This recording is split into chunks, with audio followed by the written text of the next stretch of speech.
Before the 90 days, where love is online, the math is never mathing, and common sense missed the flight. I'm recapping the nonsense, the scams, and the audacity. You're watching Kinda Unhinged. What's up, guys? Welcome back to my channel. I'm back with another Before the 90 Days video, and we are on season 8, episode 7. So we begin this episode with Lisa telling Daniel that she's upset with how the night before went. So if you guys remember in the last episode, she put on lingerie for him, and he said, "Let's just sleep." Well, apparently they did a little bit more than sleep, but she wasn't pleased with his performance, and he claims that he was just stressed and tired. So then we see Sheena and Forrest finally make it to her parents' house, and it is completely different than what Forrest imagined. He knew that they ran a bed and breakfast, but he had no idea how luxurious and nice it was. And when he met the father and her sister, they seemed like lovely people. So he was completely confused because he thought that he was going to be meeting these people that were going to be, mean and evil. They were getting money out of Sheena, and he thought that they were going to be destitute. So when he gets there and her family's really nice and their place is really nice, he's like, something's not adding up.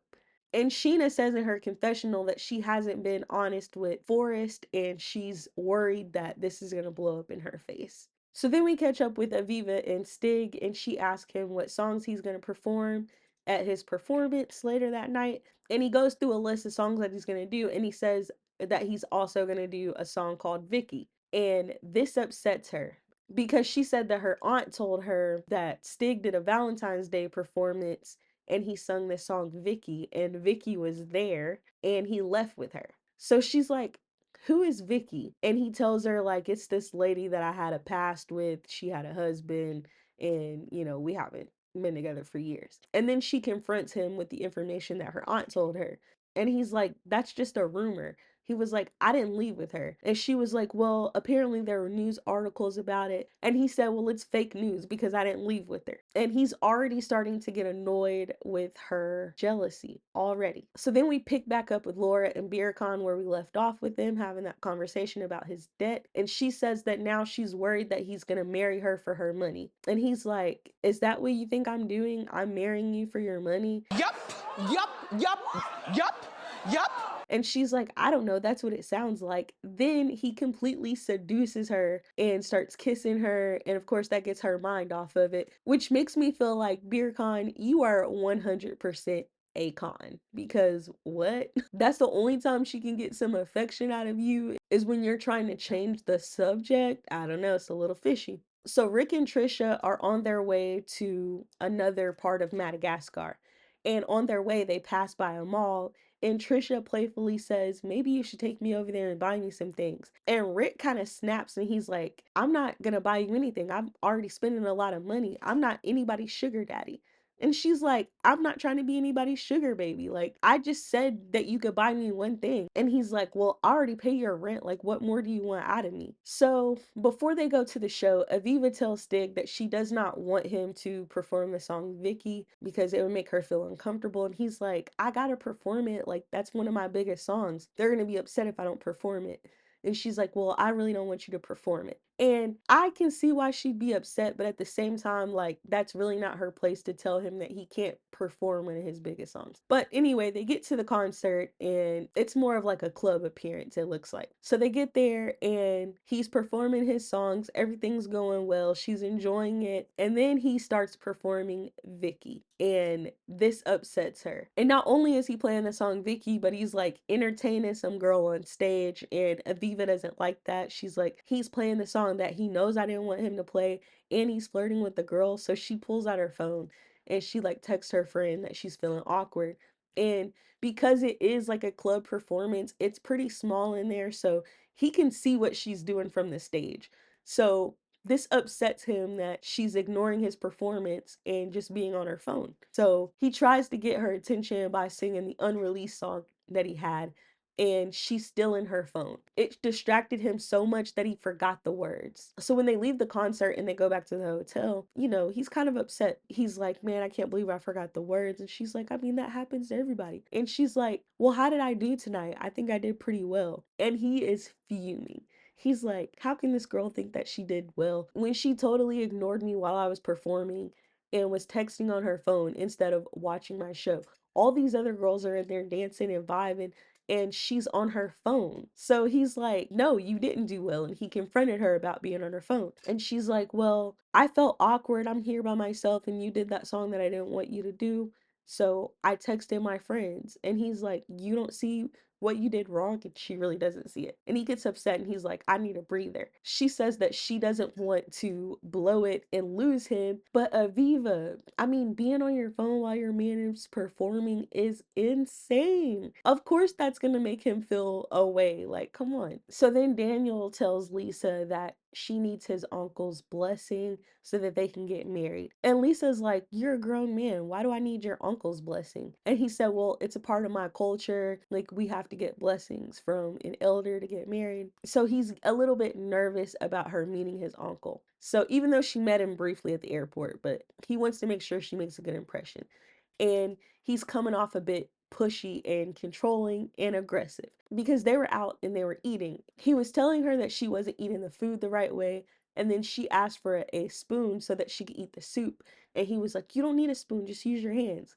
And she's like, I'm not going to use my hands. And then he like reached in the soup and got some and like licked his fingers or whatever. And that upset her because she said she's a nurse and this is unhygienic. And this is really just a cultural difference. Like the US, obviously, we don't eat soups with our hands, but other places do. And that's like not a big deal. Like that's his culture, not her culture. Fine. If they're going to be together, then they need to compromise and respect each other's culture and traditions and how they do things. So that upset her and it just continued to escalate. He was talking loud and being even more aggressive, and she was just getting increasingly more upset. There was one point where he said, well, stand up real quick and let me see you walk.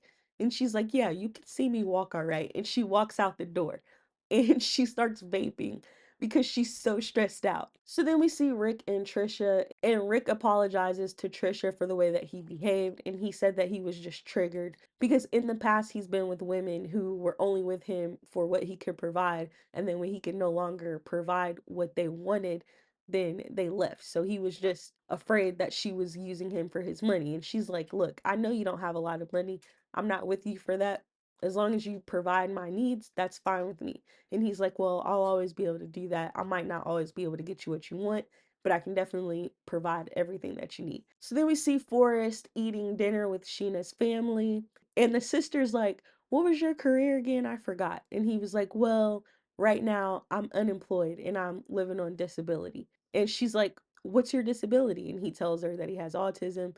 And she's like, well, is that enough to provide for you? And he's like, yeah, it's enough to provide for me right now, but not a family. And then Forrest looks at the father and says, I really love your daughter and I want to be with her. And do I have your blessing to marry her? And the dad's like, well, listen, I'll give you my blessing, but you need to make sure that you get a job and that you can provide for her. And he said that he can't wait to meet his parents the next day. And Forrest says in his confessional that he's worried about his mom coming there because he said his mom's gonna get there and see how nice this bed and breakfast is and how well her family's living. And he thinks that she's gonna completely flip out because things are not adding up. And I think the same thing is gonna happen, and I can't wait to see the fallout of that. Birkan takes her to this place where they're like making evil eyes. It's part of his culture. And while they're there, she asks him about his parents. And he says that he's not really close with his parents and that they don't approve of her. Obviously, this upset her because, family is important. And he's like, well, my friends are my family. And she's like, yeah, I can understand that. That's how I feel about Michael. And Beer Khan was like, F Michael. I don't like the guy and you need to cut him off. And she's like, so are you giving me an ultimatum? And he's like, no, I'm not giving you an ultimatum. The only choice is to cut him off and you're going to be with me. And she said that she is looking at him very differently now. And he's like, who, me? And she's like, yeah, you. And then he just leaves. And of course, this irritates Laura because, you just walk away in the middle of the argument. So then we end the night off with Lisa and Daniel. And Lisa is pissed. And Daniel comes outside and he's like, hey, I'm sorry. Like, I wasn't trying to do that. Let's just go back in and finish our food. So he gets her to come back in. And she's like, I don't like how you were talking to me. And he's like, I'm sorry. I just want you to make a good impression on my uncle. I want you to stop vaping. I'm very concerned about that. And she was like, is that the only thing that you're concerned about? And he's like, yeah. He was like, so do I need to tell my uncle that you are trying to stop vaping or you don't vape? And she's like, well, you don't have to tell him anything. And he's like, well, I don't want to lie about it. And if he's that worried about the vaping, just imagine what he's going to think about her past and the fact that she's still married to a woman. But that was it for this episode. You guys let me know what y'all thought about it in the comments down below. Thank you so much for watching. And if you want more 90 Day Fiancé content, then go ahead and subscribe. And if you like this video, hit the like, and I'll see you in the next one.